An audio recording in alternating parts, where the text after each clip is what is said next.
Welcome to your first session of Engineering Chemistry.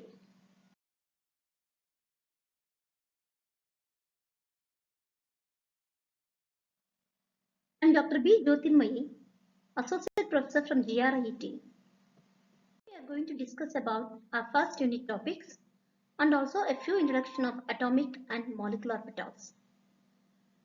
Unit 1 comprises of atomic and molecular orbitals, linear combination of atomic orbitals, molecular orbital theory, MO diagrams of nitrogen and oxygen, metallic bonding in complexes, valence bond theory, crystal field theory, and crystal field splitting of octahedral, tetrahedral, and square planar complexes. So today we will discuss about the first topic, that is atomic orbitals. As you all know, atomic orbital is defined as a three-dimensional region around the nucleus where there is a probability of finding an electron is more. And you all know the difference between orbit and orbital. Orbit is a fixed circular path, describes the moving of electron around the nucleus, whereas orbital is a region or space and it is three-dimensional where there is a probability of finding an electron is maximum. It is impossible to know the exact position of an electron in an orbital. Only there is probability of finding an electron.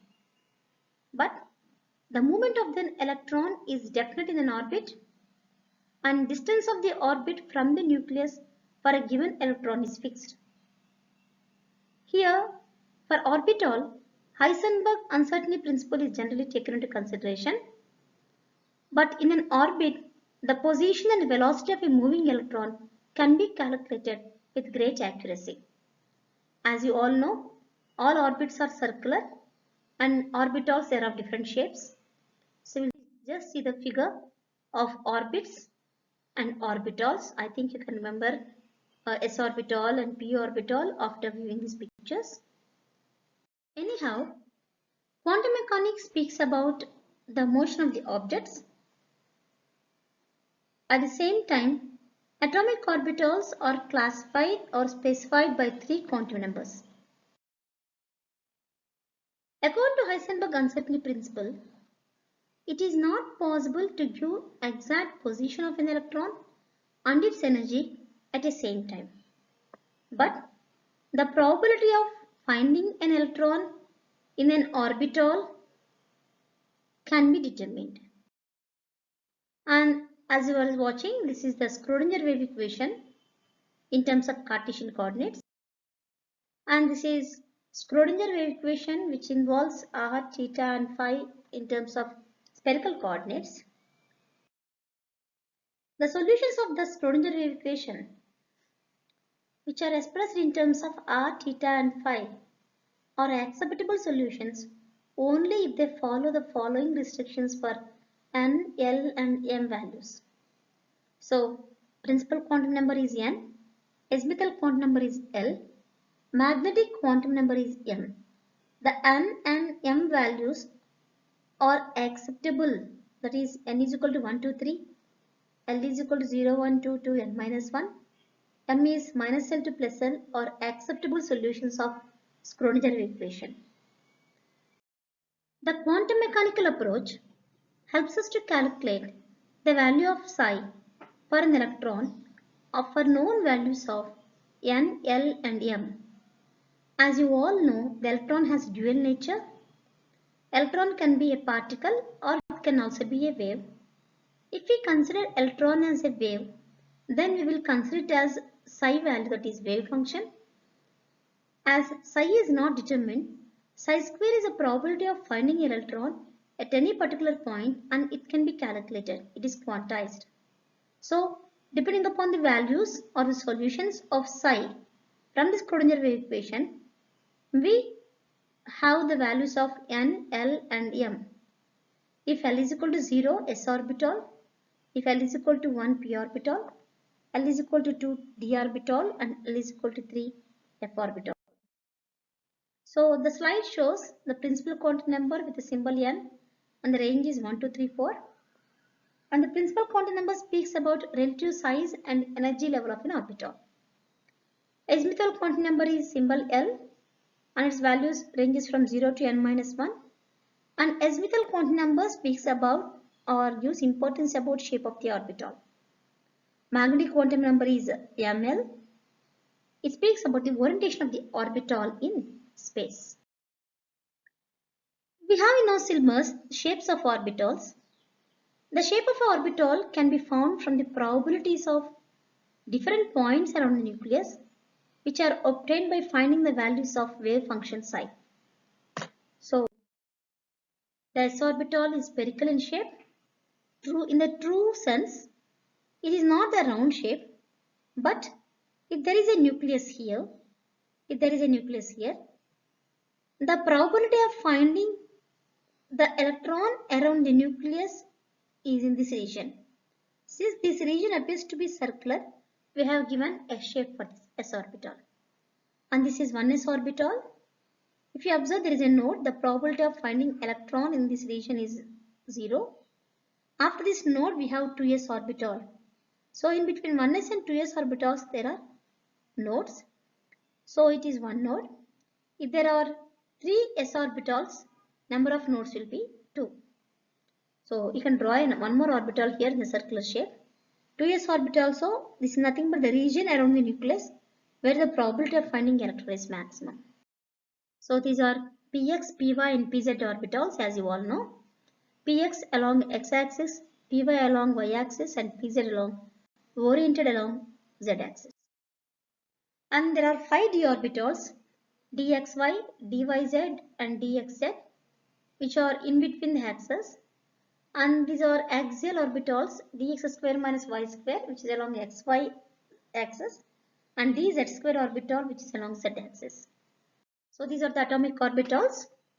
And now if you go for the molecular orbitals, it is a region around the nuclei of a bonded atoms in a molecule where the probability of finding electron is maximum. So just imagine an atom A. And also an atom B, which is containing one 1s orbital, that is nothing but hydrogen. And this is also 1s orbital. The configuration is 1s1, 1s1. If these two atomic orbitals, that is 1s orbital of atom A, 1s orbital of atom B, they both combine, they give rise to a molecular orbital, which we will discuss in detail later. So these are the two nucleus. These are the two nuclei, and there are now 2 electrons. One is with one spin, other one is the other spin. So there are 2 electrons. So the region around the nuclei, if I just keep the nucleus in different color,